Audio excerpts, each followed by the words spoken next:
سورج بن کر طلوع ہوئے۔ کم و بیش سوالات انبیاء علیہم السلام کی جماعت دنیا میں بھیجی گئی، ہر ایک نے اللہ جل شانہ سے ہونا بتلایا، اللہ جل شانہ کی وحدانیت، کبریائی، اللہ جل شانہ کی بڑائی، قہاریت، جباریت، اللہ رب العزت کی صفات کو، اللہ رب العزت کی بڑائی کو لوگوں کے سامنے کھول کھول کر بیان فرمایا۔ سلسلہ حضرت عیسیٰ علی نبینا علیہ السلام تک چلتا رہا، پھر حضرت انبیاء علیہ السلام کے بادشاہ، سرتاج الانبیاء، سید الاولین والآخرین، تاجدار بطحہ، سرور کون و مکان جناب محمد رسول اللہ صلی اللہ علیہ وسلم کو اللہ پاک نے دنیا میں بھیجا۔ حضرت رسول اللہ صلی اللہ علیہ وسلم نے لوگوں کے سامنے کھول کھول کر شریعت مطہرہ کو پیش کیا۔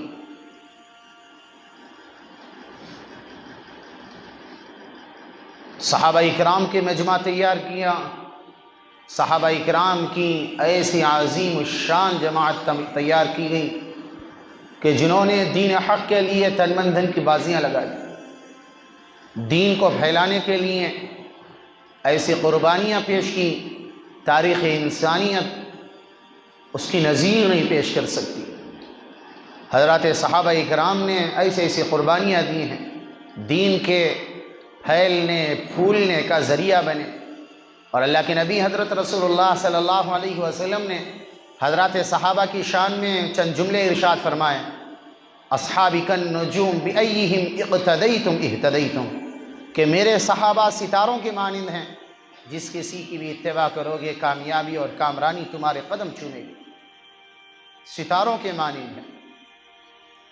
تو بہرحال حضرات انبیاء علیہ السلام کا ورود ہو گیا، حضرت رسول اللہ صلی اللہ علیہ وسلم کی بعثت ہو گئی، پھر حضرت رسول اللہ صلی اللہ علیہ وسلم کے اصحاب، ان کی بھی بعثت ہو گئی، پھر سلسلہ تابعین تک چلا، تبع تابعین تک چلا، اور اولیاء، متقدمین، متاخرین، سلف صالحین تک چلا۔ ہر زمانے میں انسانوں کی ہدایت کے لیے اللہ پاک نے طریقے جاری فرمائے۔ کچھ لوگوں نے مدارس کا رخ کیا، مکاتب کا رخ کیا، کچھ لوگوں نے تصوف کا رخ کیا، اور کچھ لوگوں نے بیعت کا، اور اسی طرح مشائخ کے سامنے اپنے آپ کو سونپ دینے کا راستہ اختیار کیا، اور اہل اللہ کی صحبت میں رہیں۔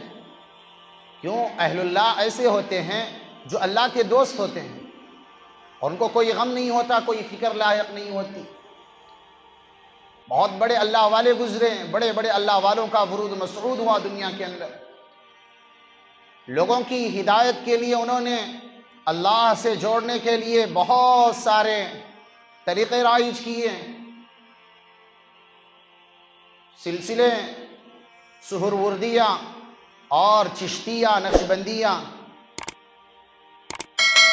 اور 2-3 سلسلے ہیں، سارے سلسلے اللہ کے نبی حضرت رسول اللہ صلی اللہ علیہ وسلم تک جا کر پہنچتے ہیں۔ تو اہل اللہ کا کام یہ ہے، اللہ کے ولیوں کا کام یہ ہے کہ وہ لوگوں کو باقاعدہ اللہ سے جوڑتے ہیں، ان کا تعلق اللہ سے جوڑنا ہوتا ہے، ان کی نور نسبت اللہ کے نبی حضرت رسول اللہ صلی اللہ علیہ وسلم سے جا کر ملتی ہے۔ کہتے ہیں نگاہ ولی میں وہ تاثیر دیکھی، بدلتی ہزاروں کی تقدیر دیکھی۔ تو ایسا وقت چل رہا ہے کہ فتنوں کا دور ہے، اور اسی طرح ہر طرف گناہوں کا دور ہے۔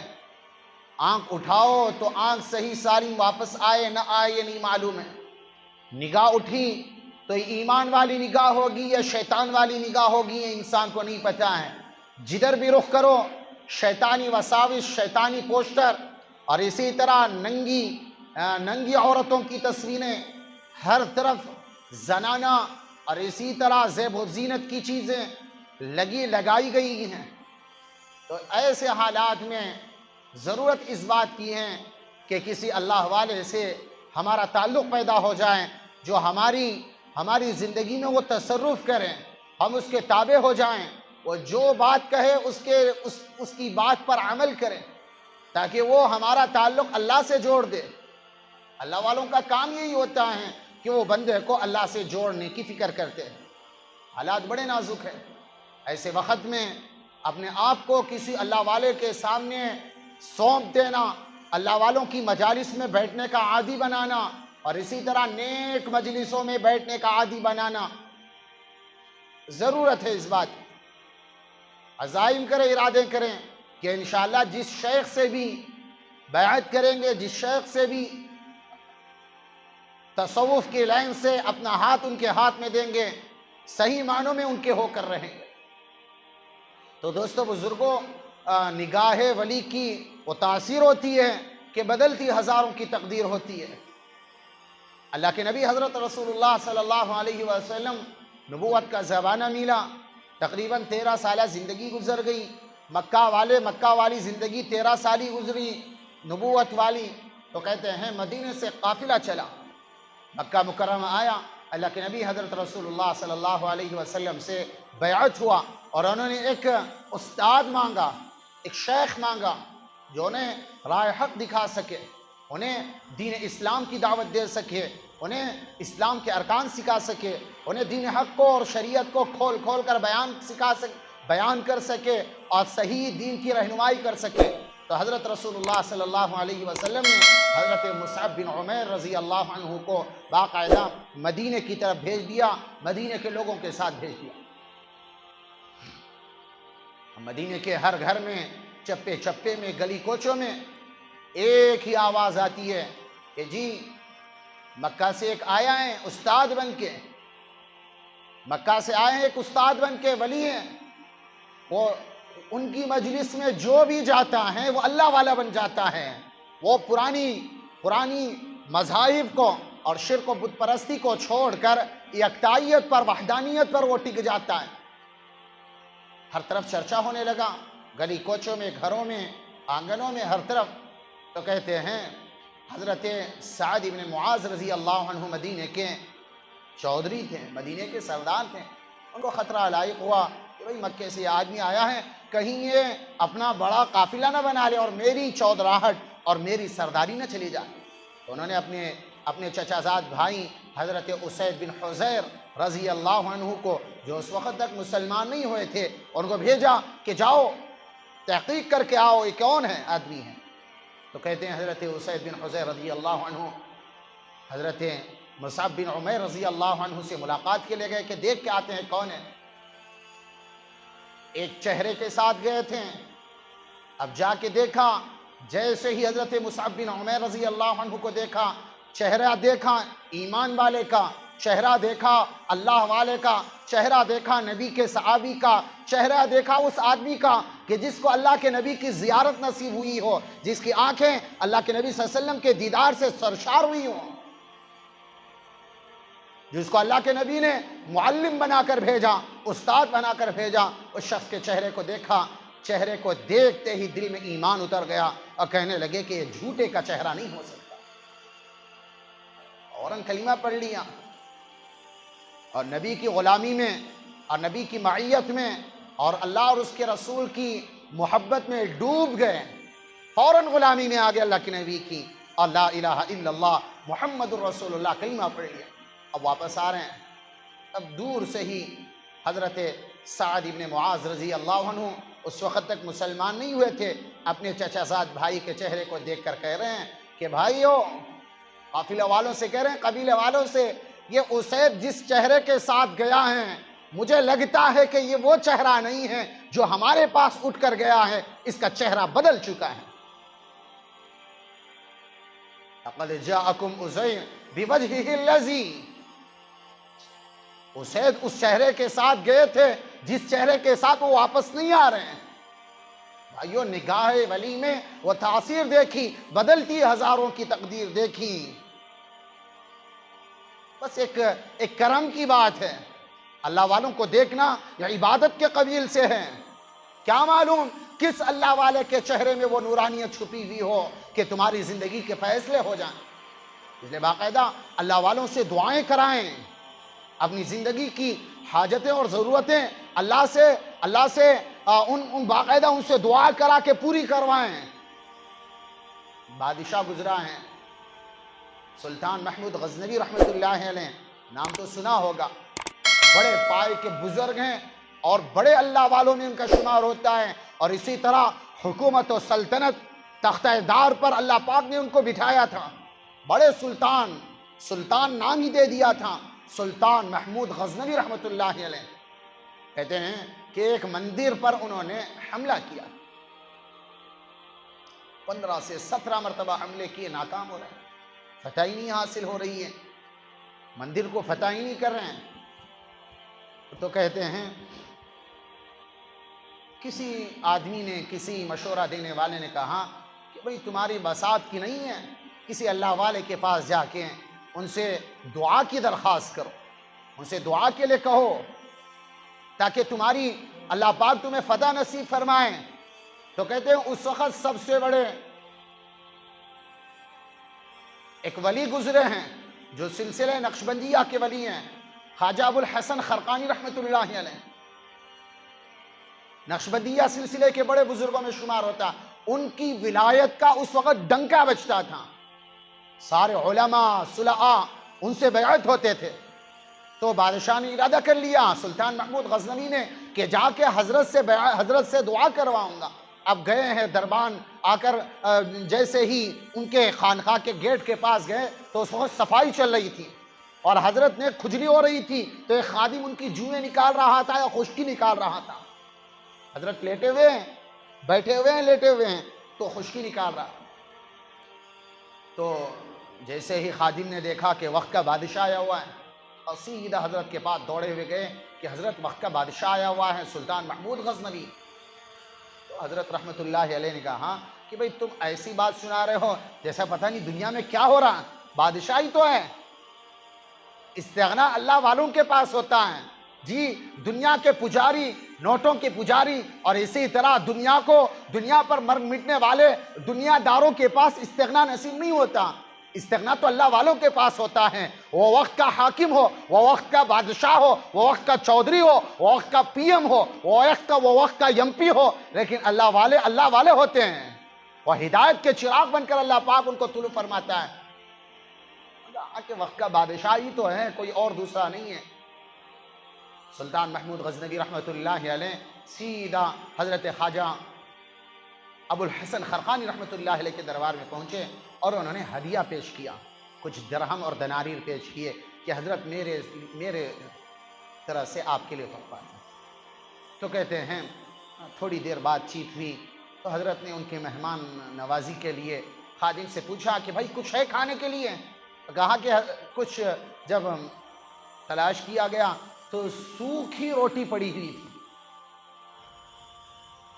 خادم نے آ کر کہا کہ سوکھی روٹی رکھی ہوئی ہے. کہا کہ لے کے آؤ، مہمان ہیں.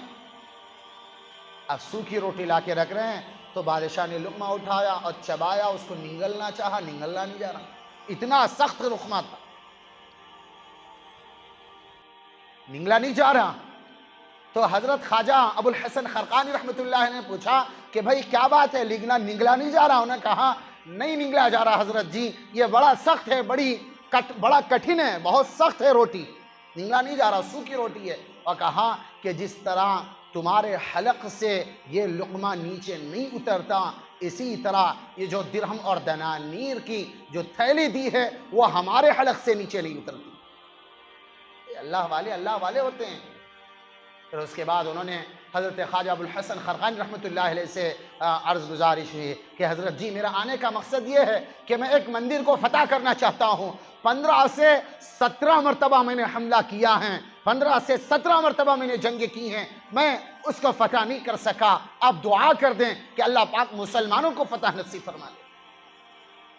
تو کہتے ہیں حضرت خواجہ ابو الحسن خرقانی رحمۃ اللہ علیہ نے اپنا ایک جبہ تھا اس کو نکال کر دیا کہ بھئی یہ جب جنگ کا مارکا گرم ہو، جب مسلمانوں کو جب مسلمانوں اور کافروں کی صفیں باندھی جا رہی ہوں اس وقت اس جبے کو سامنے رکھو اور اللہ سے دعا کرو کہ اللہ اس جبے والے کا تیرے ہاں کوئی مقام مرتبہ ہے تو اللہ ہمیں فتح نصیب فرما، فتح نصیب فرما۔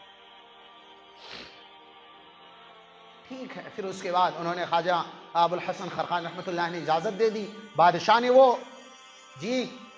جبہ لیا اور چلے گئے، اور پھر انہوں نے حملہ کرنا شروع کیا۔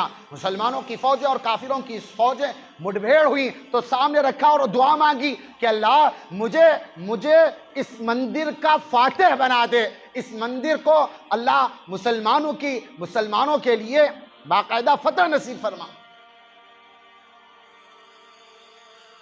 اللہ کی دعا، اللہ نے دعا قبول فرمائی۔ اللہ والوں کا مقام مرتبہ ہوتا ہے اللہ کے ہاں، دعا قبول فرمائی اللہ پاک نے۔ پھر اس کے بعد بہت ساری باتیں ہوئی، بتوں کو توڑا گیا۔ اب اس میں 2 بت ایسے تھے خاص بت، ہندوؤں نے باقاعدہ اپنا پیغام رسا بھیجا۔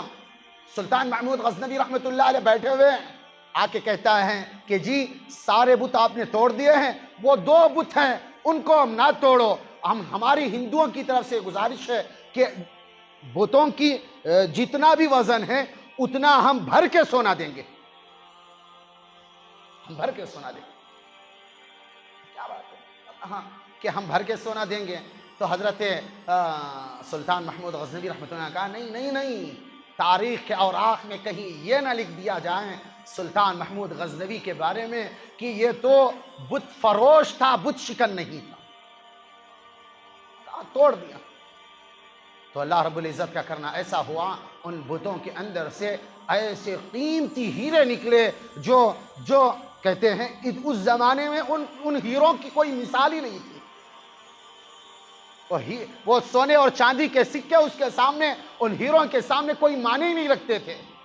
پھر جب فتح نصیب ہو گئی، اللہ پاک نے ان کو مال غنیمت سے بھی نوازا۔ اب کہتے ہیں خواجہ ابو الحسن خرقانی رحمۃ اللہ علیہ کے دربار میں وہ جبہ لے کر آئے کہ حضرت اللہ پاک نے فتح نصیب فرما دی۔ تو حضرت نے کہا کہ بھائی دعا کیا کی تھی آپ نے، دعا کیا کی تھی؟ انہوں نے کہا کہ حضرت کہ میں نے سامنے یہ رکھا اور کہا کہ اللہ اس جبے والے کا کوئی مقام مرتبہ تیرے ہاں ہو تو اللہ مجھے اس مندر پر فتح نصیب فرما، میں نے یہ جملے کہے تھے۔ خواجہ ابو الحسن خرقانی رحمۃ اللہ نے کہا تو نے چھوٹی نیت کی او بے وقوف، اللہ والوں کی باتیں ہوتی ہے۔ تو اگر اس جبے کو سامنے رکھ کے یہ کہتا کہ اللہ مجھے پوری دنیا کے اوپر فتح نصیب فرما اور پوری دنیا کا مجھے بادشاہ بنا، تو اللہ پاک باقاعدہ اس جبے والے کی برکت سے اللہ پاک قبول کر کے تجھے ساری دنیا کا بادشاہ بنا دے۔ میرے بھائیوں، اللہ والے ہوتے ہیں، اپنا تعلق اللہ والوں سے جوڑیں۔ وقت غازہ ہیں کہ کسی اللہ والے سے بیعت ہو جائیں، کسی اللہ والے سے باقاعدہ اپنی راز و نیاز کی باتیں کریں، اپنی زندگی کے حال احوال ان سے پیش کریں۔ وقت کا تقاضا ہے، گناہوں کا دورہ چل رہا ہے۔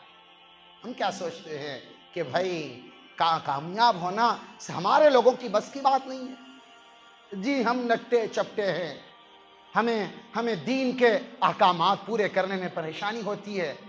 نہیں میرے بھائیوں، اللہ رب العزت نے وہ صلاحیتیں رکھی ہمارے اندر، اللہ رب العزت نے وہ پاور رکھا ہے ہمارے اندر کہ ہم اللہ کو راضی کر سکتے ہیں، اللہ کی شدید محبت اپنی طرف کھینچ سکتے ہیں۔ وہ اعمال کر کے، وہ اعمال رسول اللہ والے اعمال ہیں، وہ اعمال ولیوں نے کیے ہیں تو مقام مرتبہ اللہ نے ولیوں کا بڑھایا، ہم بھی اللہ کے ولی بن سکتے ہیں۔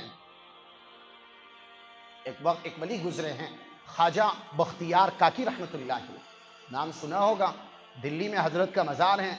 اللہ پاک نے اس عاجز کو، اس فقیر کو وہاں پر جانے کی توفیق عطا فرمائی ہے۔ 2015 میں گیا تھا حضرت کی جہاں پر مزار ہے وہاں پر گیا تھا میں، مہیپال پوری ایئرپورٹ کے پاس، دلی کے پاس حضرت کا مزار ہے۔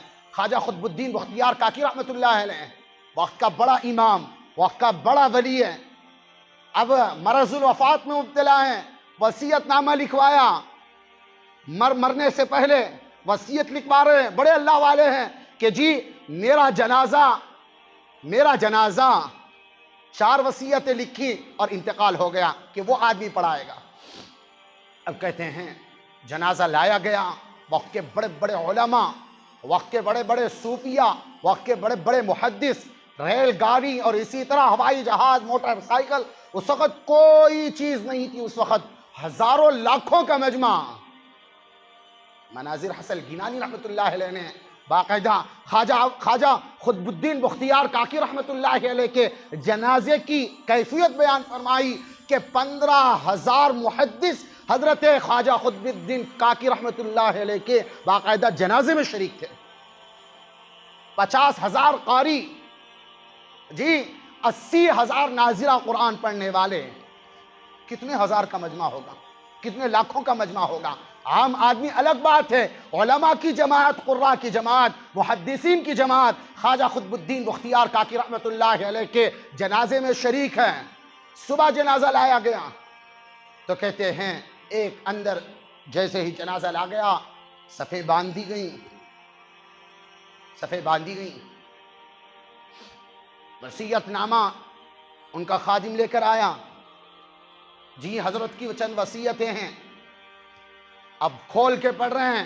سب سے پہلی وصیت یہ کہ خواجہ صاحب نے وصیت لکھوائی ہے، قطب الدین بختیار کاکی رحمۃ اللہ نے وصیت لکھوائی ہے کہ میرا جنازہ وہ آدمی پڑھائے کہ جس کی زندگی میں بالغ ہونے کے بعد کبھی ایک فرض نماز بھی فوت نہ ہوئی ہو،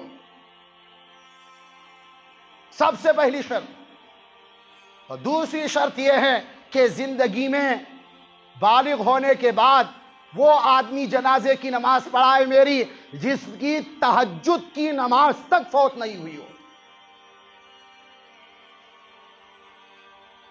پھر تیسرا انہوں نے اعلان کیا کہ تیسری صفت اس کے اندر یہ ہو کہ اس کی بالغ ہونے کے بعد عصر کی سنتیں تک فوت نہ ہوئی ہوں۔ اور پھر انہوں نے چوتھی جو صفت بیان کی کہ بھائیو وہ آدمی خواجہ صاحب کی نماز جنازہ پڑھائیں جس نے کبھی غیر محرم کے اوپر بالغ ہونے کے بعد جس کی نظر نہ پڑی ہو۔ چار ہے، کیا ہے بھائی؟ پہلا بولو بھائیو، اجی بولو نا، جس کی زندگی میں ایک فرض نماز بھی فوت نہ ہوئی ہو، اور دوسرا جس کی تہجد کی نماز بھی زندگی میں بالغ ہونے کے بعد فوت نہ ہوئی ہو، اور تیسرا جس کی عصر کی سنتیں تک فوت نہ ہوئی ہو، اور چوتھا جس نے بالغ ہونے کے بعد کسی نامحرم کے اوپر نظر نہ دوڑائی ہو۔ کہتے ہیں لاکھوں کا مجمع پسینہ چھوٹ گیا، کون ہو اتنا بڑا اللہ والا، اتنا بڑا ولی کامل کون ہوگا؟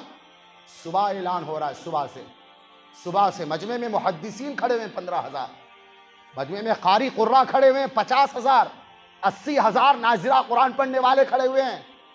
کسی ایک کی مجال نہیں ہوتی کہ آگے بڑھ کے نماز جنازہ پڑھا دیں۔ صبح سے اعلان ہو رہا ہے، عصر کا وقت ہو گیا، اعلان کرتے کرتے بھائیو کوئی ہے، کوئی ہے، کوئی ہے، کسی کی ہمت نہیں ہوتی آنے کے لیے۔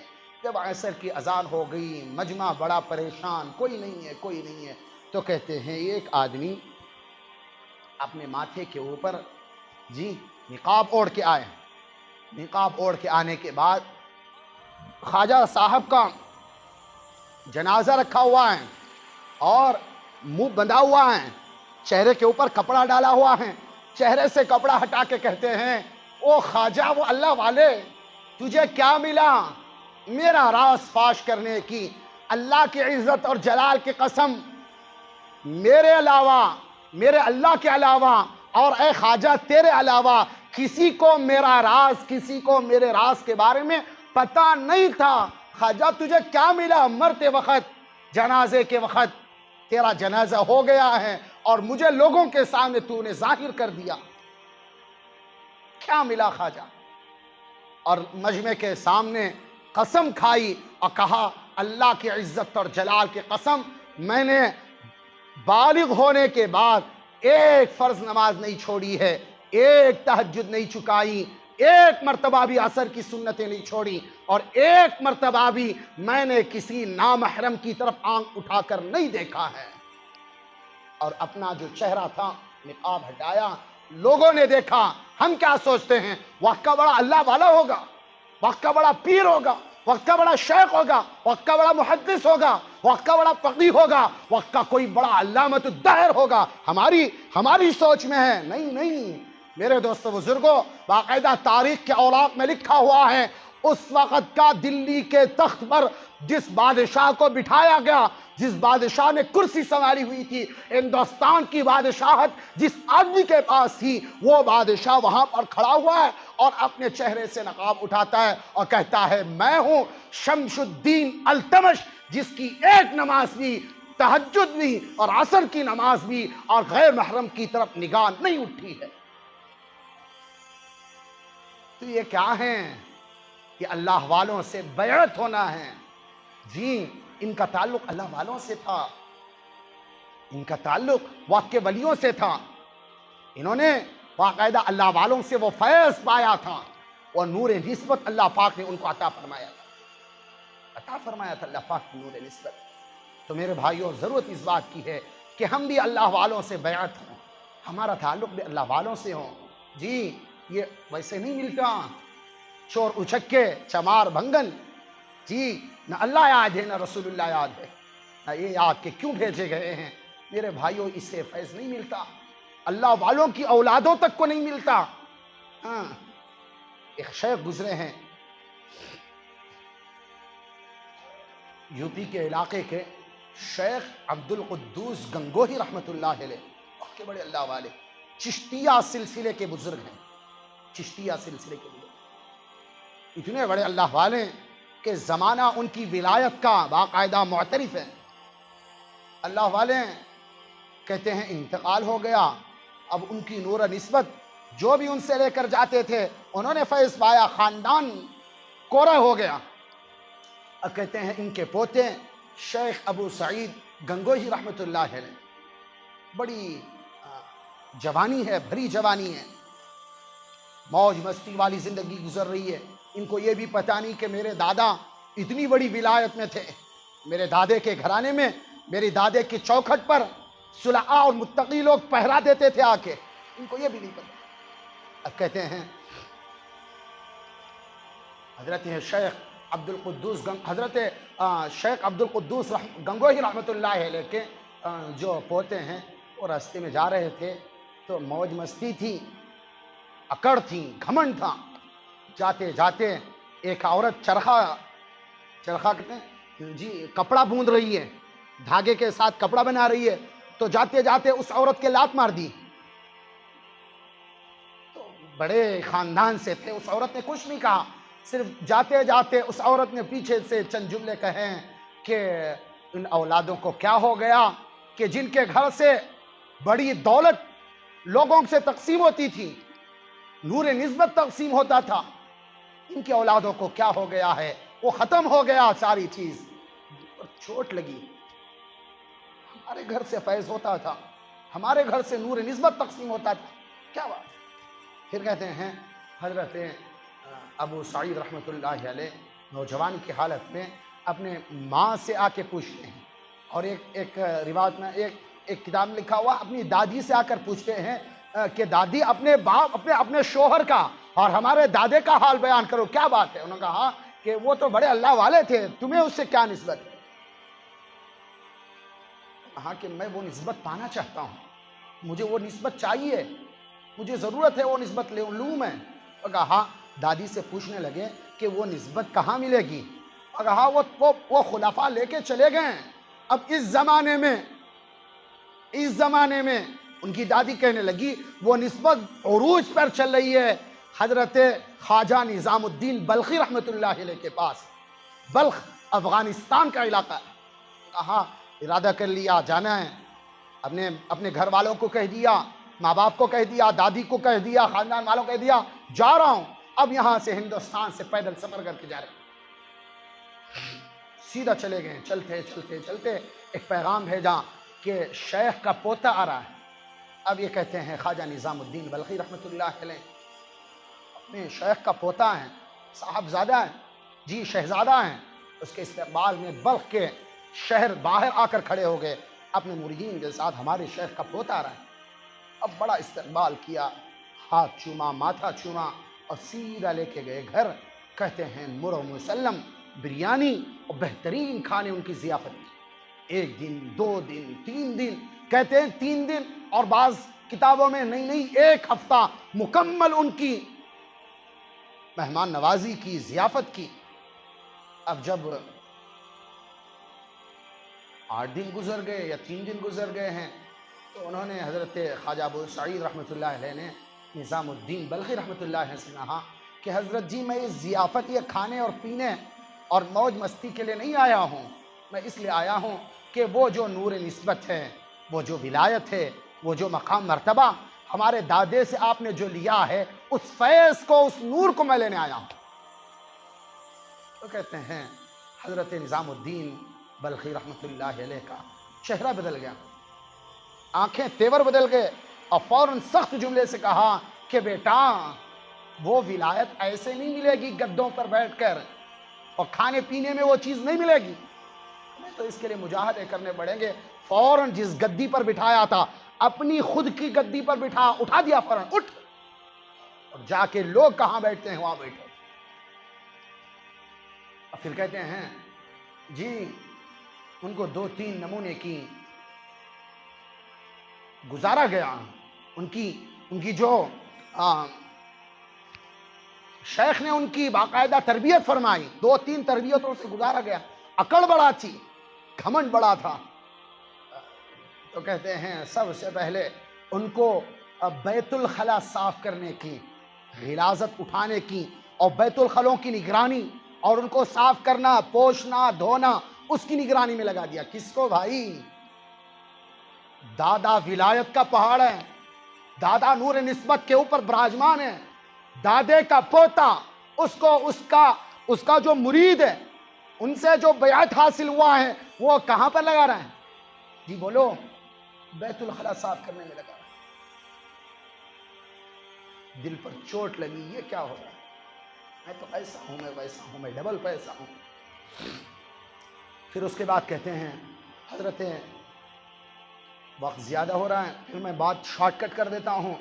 تو حضرت کی ایک بھنگن تھی، سال گزر گیا، پوچھا تک نہیں ہے، ذکر کر رہے ہیں، مراقبہ کر رہے ہیں، نمازیں پڑھ رہے ہیں، اور پھر ڈیوٹی کیا ہے؟ بیت الخلا صاف کرنا ہے۔ پھر حضرت نے جو بھنگن تھی اس سے کہا کہ تو جب گوبر اور اسی طرح غلاظت اٹھا کے لے کر جائے بکیٹوں میں تو بغل سے گزریو، اور اس کی جو کیفیت ہے وہ آ کے مجھے بتائیو۔ تو ٹھیک ہے، اور غلاظت لی، اور جو بالٹی وغیرہ جو بھی اس وقت کے زمانے میں بھر کر لے جاتے ہیں، غلاظت کو بالکل بغل میں سے گزری وہ بھنگن۔ تو کہا ناک میں رکھ لیا انگلی، اور اسی طرح ناک پہ کپڑا رکھ لیا۔ کہنے لگی گنگو ہوتا تو تمہیں بتاتا، تو حضرت کی بنگن ہے، گنگو شہر ہوتا تو تمہیں اس کا جو بے سلوکی کی ہے، بغل سے گزری ہے، اس کا میں مزہ چکھاتا۔ اکڑ تھی، نخوت تھی۔ پھر کہتے ہیں آ کے کہہ دیا جی انہوں نے یہ باتیں کہی۔ اب سیدھا نے کہا ابھی اکڑ بہت باقی ہے، کہا اور 1 سال دوبارہ پھر یہی خدمت کرو، یہی خدمت کرو۔ پھر کہتے ہیں مکمل 1 سال ہو گیا، 1 سال کے بعد بھنگن کو کہہ رہے ہیں پھر اس طرح کرو کہ بغل سے پھر لے کر گزرو، دیکھو کیا کہتا ہے۔ اب جیسے ہی دوسری مرتبہ گزر رہے ہیں، 2 سال ہو گئے، شیخ کی صحبت میں بیٹھنا نصیب نہیں ہوا۔ ہم کیا سوچتے ہیں 5 وقت کی نماز پڑھ لیں گے اور تھوڑا ذکر کر لیں گے، ولی بن جائیں گے۔ اندر کا جو کبر ہے، نخوت ہے، خود بینی ہے، عجب ہے، تکبر ہے، حسد ہے، جلن ہے، بڑا بننے کی چاہت، شہرت کی چاہت، میرے بھائی یہ تو کچلنا پڑتا ہے، تب جا کے ولی بنتا ہے۔ تو پھر کہتے ہیں اب بھنگن لے کر گئی تو زبان سے کچھ نہیں کہا، ٹیڑھی نگاہ سے، ترچھی نگاہ سے زور سے دیکھا، بڑی بڑی آنکھیں پھاڑ کے غصے سے دیکھا۔ اب آ کر حضرت سے کہیں گے کہ حضرت جی اس نے کچھ نہیں کہا، صرف تیز نگاہ سے دیکھا ہوں گا، اب بھی باقی ہے اکڑ۔ پھر 1 سال لگوایا وہاں پہ خدمت کے لیے۔ کیا بھائی خدمت ہے جی؟ لوگوں کی غلاظت صاف کرنی، کوئی کر سکتا ہم میں جی؟ بیت الخلا صاف کر کے دکھاؤ، دیکھیں میرے بھائی اللہ والے ہیں، اللہ والا ایسا نہیں بنتا۔ پھر اس کے بعد کہتے ہیں تیسرا سال گزرا، حضرت نے کہا کہ اب کر کے دکھاؤ، اور جان بوجھ کر تھوڑی غلاظت ان کے اوپر اڈیل دوں، جاتے جاتے ان کو محسوس بھی نہ ہو، ایسا محسوس ہو ٹھوکر لگ کے گر گئی ہے۔ تو کہتے ہیں جیسے ہی وہ بھنگن گئی اور اس نے اڈیل دیا سارا ان کے کپڑوں پر، بدن پر، اور اسی طرح جی ان کے پاؤں کے اوپر گر گئی، اور اس نے فوراً معافی اعترافی کہنے لگے کہ تجھے کچھ نہیں ہوا، تُنے ٹھوکر لگ گئی ہوگی، مجھے معاف کر دو، اور ساری غلاظت اٹھ کے اس کٹورے میں اور اس بالٹی میں ڈال رہے ہیں جی، اندر کی ساری چیز غلاظت آ کے کہنے لگے کہ حضرت جی یہ معاملہ ہوا۔ میں کہا ہاں بالکل اب بن گیا ہے سعید۔ اور اس وقت شکاری کتے پالے ہوئے تھے انہوں نے، شکاری کتے، یہ دن بھر روزہ رکھتے تھے، رات بھر تہجد پڑھتے تھے، کمزور ہو گئے ہیں۔ اب کہتے ہیں شکاری کہنے لگے بلا کے کہ بھائی شکار کے لے جانا ہے، کتوں کو سنبھالنے کی ذمہ داری تمہاری ہے، طاقتور کتے ہیں، یہ کمزور ہیں، پھر بھی کہہ دیا، شیخ کا حکم مان لیا۔ اب جیسے ہی خرگوش اور اسی طرح شکار سامنے دکھا تو لا محالہ جھپٹا انہوں نے، یہ ان کے طاقت سے اور ان کے سنبھالنے سے دور تھا، وہ گر گئے، سنبھال نہیں پائے، کمر کو باندھ لیا پٹا، اور کتوں سے بدے ہوئے گر رہے ہیں، کبھی ادھر کا پتھر لگ رہا، کبھی ادھر کا کنکر لگ رہا، خون بہ رہا ہے۔ اور پھر انہوں نے کہتے ہیں شیخ نظام الدین بلخی رحمۃ اللہ علیہ کے سامنے آ کر لہو لہان کھڑے ہو گئے۔ پھر کہتے ہیں رات سوئے ہیں نظام الدین بلخی رحمۃ اللہ علیہ، حضرت نے خواب میں اپنے پیر اور مرشد کو دیکھا، شیخ عبد القدوس گنگوہی رحمۃ اللہ علیہ۔ انہوں نے اپنے جو مرید ہیں ان سے کہا کہ نظام الدین ہم نے یہ ولایت دینے کے لیے تمہیں اتنی بڑی مصیبت سے نہیں گزارا کہ جو تو ہماری اولاد کے ساتھ کر رہا ہے۔ آنکھوں سے آنسو جاری ہو گئے، میرے شیخ نے اتنی بڑی بات کہہ دی، فوراً صبح اٹھے، اپنے جو مرید ہیں ابو سعید رحمۃ اللہ علیہ ان کو بلایا، سینے سے لگایا، آنسو جاری ہیں، اور اس کو وہ نور نسبت جو تھا ان کو عطا کر دیا۔ تو میرے بھائیوں یہ ولایت ہے نا، یہ گھر بیٹھ کے مرغ مسلم کھا کے نہیں ملنے والی، اس کے لیے مجاہدے کرنے پڑیں گے۔ آواز بیٹھ گئی میری۔ بہرحال دوستو بزرگوں، انشاءاللہ اللہ پاک نے ہمارے اوپر کرم فرمایا، رحم کا معاملہ فرمایا کہ بار بار ہمارے علاقے کی طرف بزرگوں کا آنا ہو رہا ہے، اللہ والوں کا آنا ہو رہا ہے۔ تو اسی مناسبت سے ہماری اسی مسجد میں، کوئی دوسری مسجد میں نہیں، ہماری اسی مسجد میں، مسجد بلال میں اتوار کے دن مغرب کو انشاءاللہ ہمارے جو شیخ ہیں مفتی شاہ ولی اللہ صاحب، جو حضرت پیر ذوالفقار صاحب کے خلیفہ ہیں، ان کا ورود مسعود ہو رہا ہے۔ اللہ پاک حضرت کے آنے کو قبول فرمائیں، اور اسی طرح ہمارے آنے کو بھی قبول فرمائیں۔ سارے احباب سے گزارش کی جاتی ہے ادباً عصر کے بعد نہا دھو کے بالکل فریش ہو کے مغرب کی نماز یہاں پر پڑھیں، اور مغرب کی نماز کے بعد ممبر کے قریب ہو کر پہلی صفوں میں پڑھنے کی کوشش کریں نماز، اور بیٹھ کر حضرت کی بات سنیں، انشاءاللہ بڑا نفع ہوگا۔ کریں گے انشاءاللہ بھائی؟ اللہ مجھے اور آپ کو عمل کی